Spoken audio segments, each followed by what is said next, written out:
এই ফৈনির ভিতরে কেমনে বুঝাইতাম বাংলাদেশের একজন সরকারি কর্মকর্তার 1 বছরের ঘুষের টিয়া দিয়ে তবুও দেশের একটা স্টেটের পুরা মানুষ সারা বছর বসে খাইতে পারবো।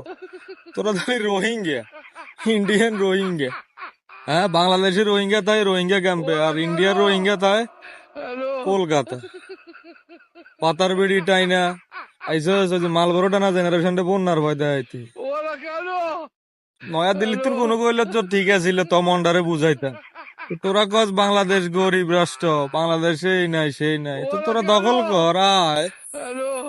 তোরা কে মানা করছি নি, তোরা তো ডরে কইতেই পারস না, তো আয়। বাংলাদেশের মানুষ একটুখানি তো কলজার ভিতরে থাই, তো বাংলাদেশের মানুষ কইতেছে তোকে লাগে যুদ্ধ করবো।